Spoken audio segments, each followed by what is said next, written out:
Hello everyone, welcome to Vidyashri academy. I hope you are doing well. हम पढ़ने वाले हैं आज 7 जनवरी का करंट अफेयर। करंट अफेयर की शुरुआत थॉट से करते हैं। आज का थॉट है, तानों की भट्टी में तपा आदमी राख नहीं सोना बनता है। देखिए, अगर हीरा बनना है तो जो हीरा होता है वो बहुत अधिक ताप और दाब को सहकर ही बन पाता है। तो वैसे ही यदि हमें ताने मिल रहे हैं कि तुम कुछ नहीं कर पाओगे या कुछ नहीं कर पाओगी, तो सुनते रहिए और अपने लक्ष्य के प्रति बस ध्यान रखिए। आप राख नहीं, आप डेफिनेटली सोना ही बनेंगे। चलिए स्टार्ट करते हैं 7 जनवरी का करंट अफेयर। फर्स्ट क्वेश्चन है, किस देश में सूडान में सबसे बड़े महिला शांति रक्षकों के दस्तों को तैनात करने की घोषणा की गई है? ये क्या है? तो देखिए, जो यूनाइटेड नेशन है, आप जानते होंगे कि यूनाइटेड नेशन में बहुत सारे देशों की सेनाएं काम करती हैं, चाहे वो शांति सेना हो या वो महिला शांति रक्षकों की सेना हो। तो यहाँ पर बात की गई है भारत जो है वो सूडान देश में क्या करेगा, महिला शांति रक्षकों के रूप में अपनी सेना भेजेगा। तो ये आपको याद रखना है।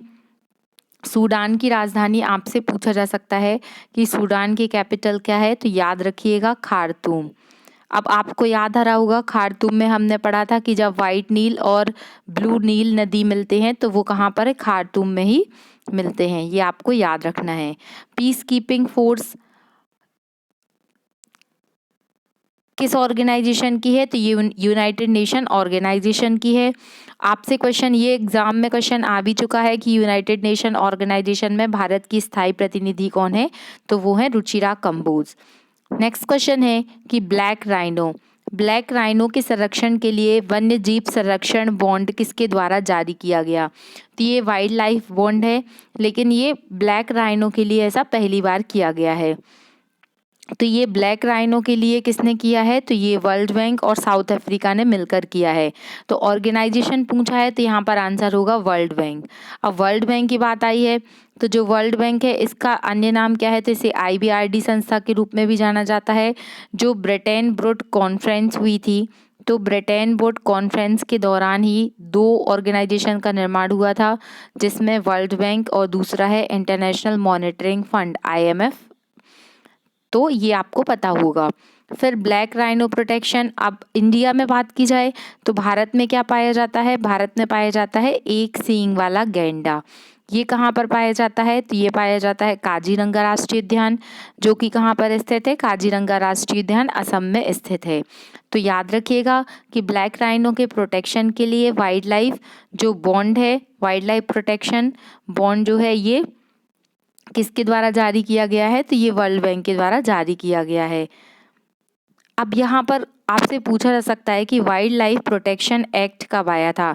तो वाइल्ड लाइफ प्रोटेक्शन जो एक्ट आया था ये 1972 में आया था। और WWF की स्थापना कब हुई, ये आपको कमेंट बॉक्स में लिखकर बताना है। नेक्स्ट क्वेश्चन है, विश्व का पहला ताड़ के पत्ते का पांडुलिपि संग्रहालय कहाँ पर बना है? ताड़ का पत्ता, इसका पांडुलिपि संग्रहालय बना है, तो ये बना है केरल में, याद रखिएगा। और जो पाम ऑयल कंट्री है उसे किस किस कंट्री को कहा जाता है, तो नाइजीरिया को कहा जाता है, ये भी याद रखिएगा। क्या आप बता सकते हैं कि जो RBI का चिन्ह है, जो RBI का लोगो है, उसमें किस पत्ते का मतलब किस पत्ते की जो पत्तियां हैं वो बताई गई हैं? नेक्स्ट क्वेश्चन है, बहुत ही इंपॉर्टेंट क्वेश्चन है कि ऑस्ट्रेलिया की महिला क्रिकेटर वेलेंडा क्लार्क, ये नाम आपने सुना होगा कि वेलेंडा क्लार्क की मूर्ति का अनावरण किस क्रिकेट ग्राउंड परिसर में किया गया है? तो ये किया गया है सिडनी में। ये ऑस्ट्रेलिया की काफ़ी फेमस खिलाड़ी हैं जिनका नाम है वेलेंडा क्लार्क। इनकी मूर्ति बनाई गई है कहाँ पर, सिडनी में बनाई गई है।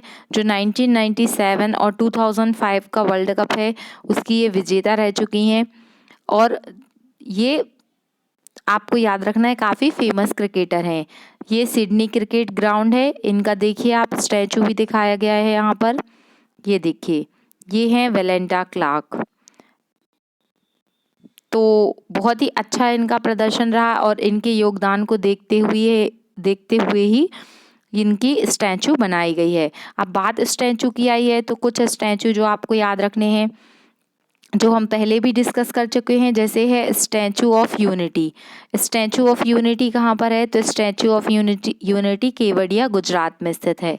आपसे पूछा जा सकता है कि स्टैचू ऑफ पीस कहाँ पर स्थित है?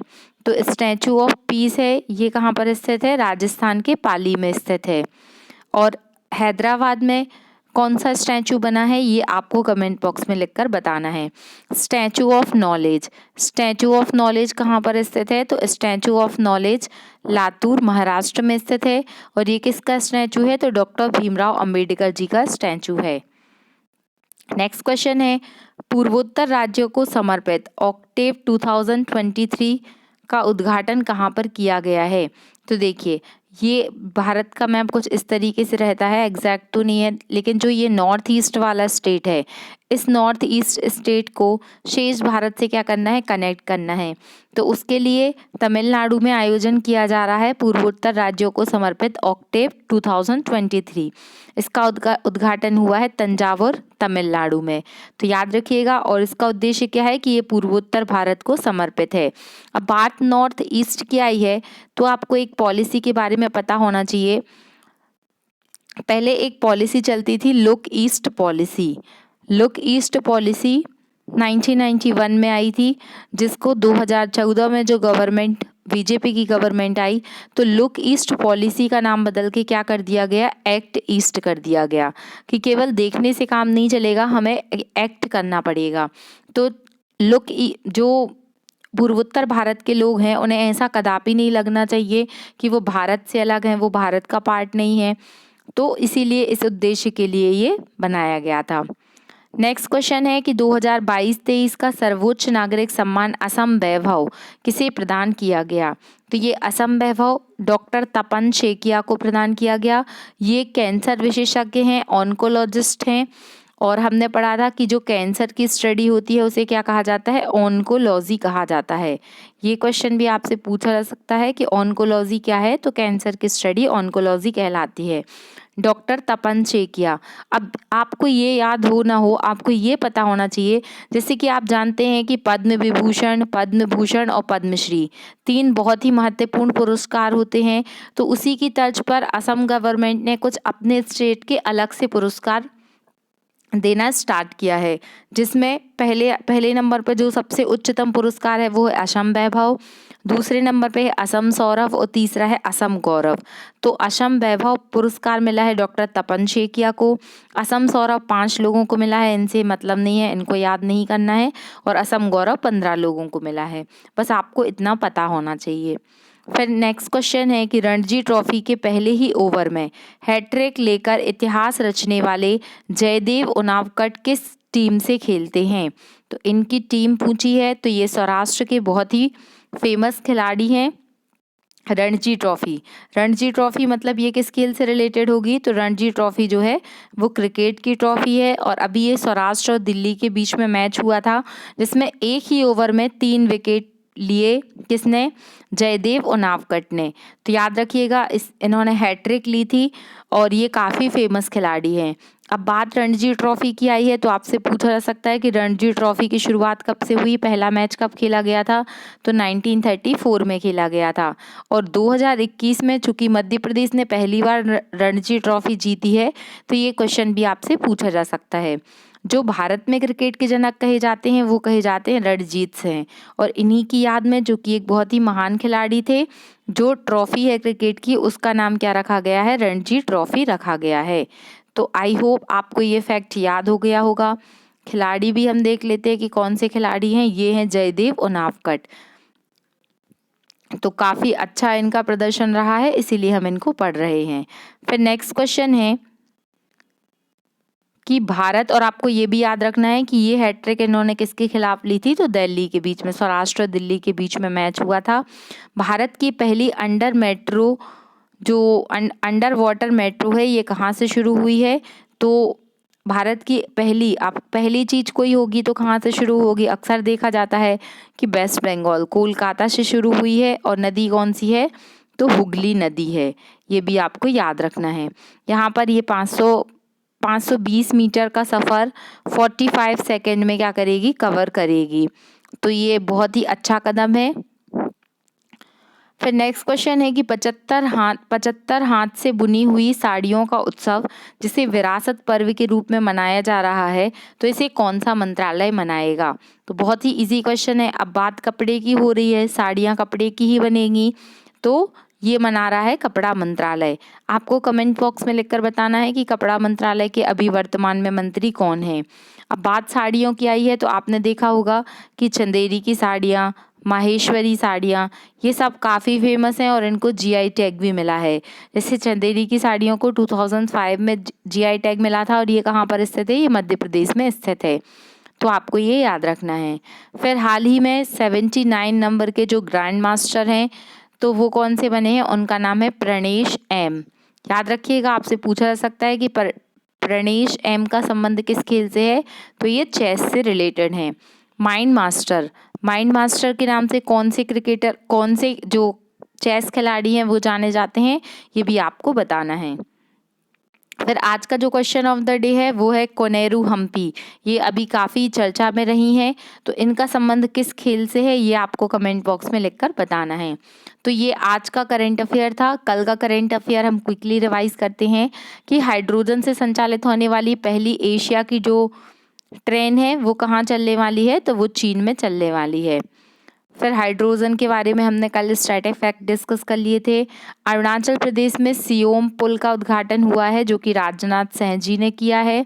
नेक्स्ट क्वेश्चन था कि जग मिशन, ये काफ़ी चर्चा में रहा था। इसे UN habitat world award second time मिला है और ये कहाँ पर स्थित है? कहाँ पर ये मिशन शुरुआत हुआ था? तो उड़ीसा में।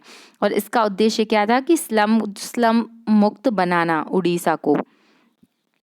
मोपा इंटरनेशनल एयरपोर्ट का नाम चेंज करके क्या कर दिया गया था? मनोहर पारिकर जी के नाम पे रखा जाएगा। तो ये कहाँ पर बनेगा? ये बनेगा गोवा में। गोवा में ये किया गया है। फिर किस राज्य के द्वारा मुख्यमंत्री आवासीय भूमि अधिकार योजना प्रारंभ किया गया? तो ये मध्य प्रदेश में शुरू हुई है। मुख्यमंत्री भूमि अधिकार योजना मध्य प्रदेश में टीकमगढ़ से इसकी शुरुआत हुई है। हाइड्रोजन मिशन लॉन्च हुआ है, तो इसका उद्देश्य क्या है? कि 2023 तक लगभग 125 गीगावाट अक्षय ऊर्जा का या नवीनीकरणीय ऊर्जा का उत्पादन करना है। सुन्नी बांध जल विद्युत परियोजना किस राज्य से संबंधित है? तो ये हिमाचल प्रदेश से संबंधित है। इसके अंतर्गत जो 40 वर्षों में जो भी बिजली का प्रोडक्शन होगा उसमें 12% फ्री एनर्जी दी जाएगी। फिर FSSAI के द्वारा उत्तर प्रदेश के किस रेलवे स्टेशन को 5 स्टार रेटिंग दी गई? तो ये 5 स्टार रेटिंग मिली है वाराणसी कैंट रेलवे स्टेशन को। ये भी आपको याद रखना है कि वाराणसी कैंट रेलवे स्टेशन को क्या है? 5 स्टार सर्टिफिकेट मिला है ईट राइट अभियान के तहत। फिर दीदी सुरक्षा कवच कहाँ से शुरू हुई है ये पहल? तो वेस्ट बंगाल से शुरू हुई है, याद रखिएगा। और कल मैंने आपसे क्वेश्चन पूछा था कि COP27 का आयोजन कहाँ पर किया गया है? तो COP27 का आयोजन कहाँ पर किया गया है? ये किया गया है मिस्र में। और आपसे पूछा जा सकता है कि COP26 का आयोजन कहाँ पर किया गया था? तो COP26 का आयोजन किया गया था ग्लासगो में। कोप क्या है? तो ये है कॉन्फ्रेंस ऑफ पार्टी। तो ये आज का करंट अफेयर था। अगर आपको ये करंट अफेयर अच्छा लग रहा है तो please like share and subscribe. Thanks for watching. खुश रहिए, पढ़ते रहिए। जय हिंद, जय भारत।